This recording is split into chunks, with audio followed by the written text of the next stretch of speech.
Hi, today I'd like to share with you our model for helping leaders to unleash full potential.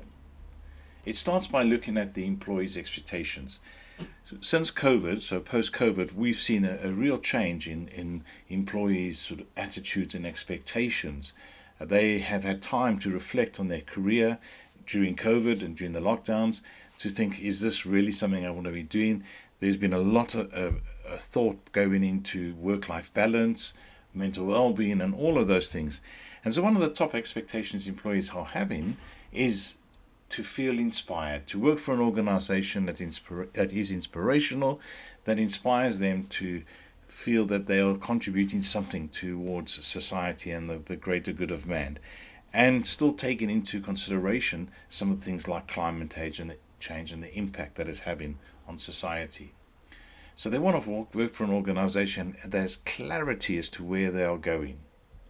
They want to then be led through the change. So they've now identified the organization where they're wanting to go and what the strategy is going to be for the organization. Now they want to go from point A to point B and they want to be led through that change. And living in this VUCA world, especially since post COVID, what we can guarantee, the one thing we can guarantee is change. In fact, it's constant and it's just going to increase the rate of change. If we start taking into consideration AI and all these other things coming along the line, it's changing the world the whole time. So they need to feel comfortable that they can be led through the change.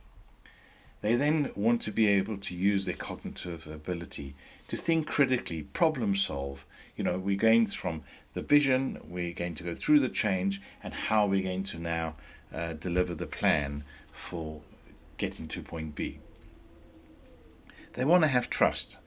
And they want to trust, first of all, in their leadership, or in their immediate leadership, the leadership of the organization, and the organization, that they have a future within the organization. And they want to trust that they can contribute towards that future as well. They definitely want to have ownership. They want to own their roles and take full ownership and also, in a way, take the accountability. So organizations and leaders need to look at how can you promote and stimulate that ownership requirement. And then they want the autonomy. So not only do they want the ownership of the job, they want to have the freedom and autonomy to go and deliver the results. So this is really important. These are the key elements that we've seen within the employees' expectations.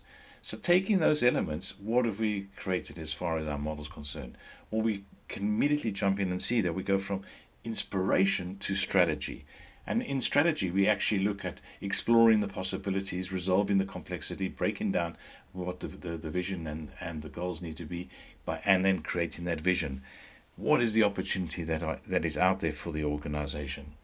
We then look at taking them through leading through change. We want to be able to help set priorities, and that's sharing the objectives that are important, challenging any of the misalignment that it can come, and building commitment that everybody is on the same page, moving with the priorities to go from point A to point B.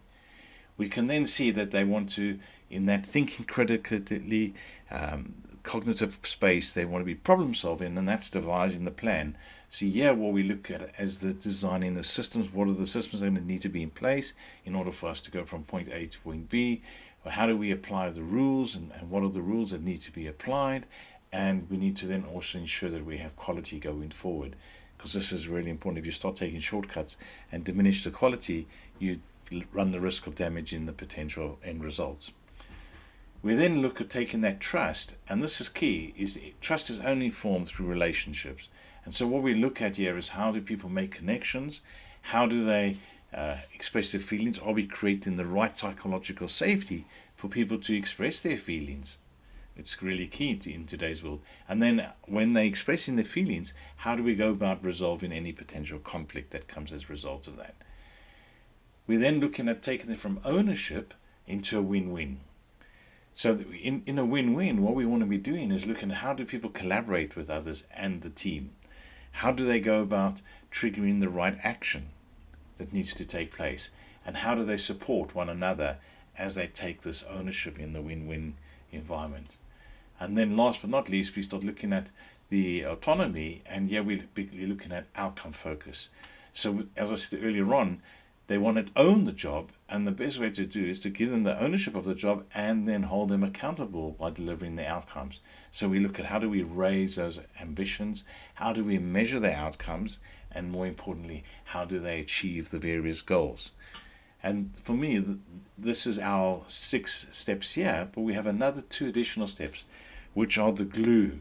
And the glue actually works in all 6 of these steps. So let's have a look at the glue. The first one is coping with pressure.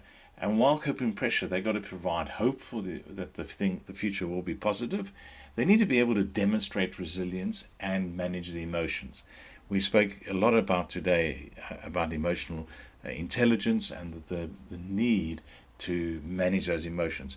Because if we are going to always allow our emotions to take control, we become reactive.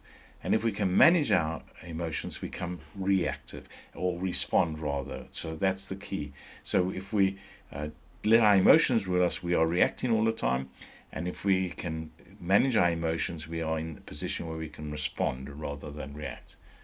And the next part of that is, for me, is the glue, is leading through the process. As I said, each one of these 6 steps can be addressed through these last 2 steps, 7 and 8.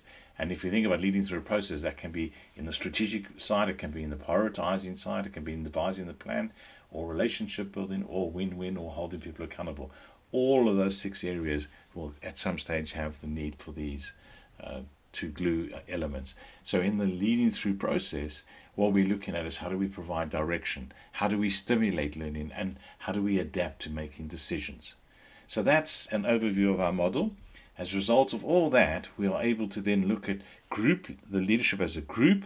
We're able to look at what is the leadership gap analysis, where are interventions required, and we can look at it from an individual leader's perspective. Thank you for taking the time to listen. If you've got any questions, please reach out directly.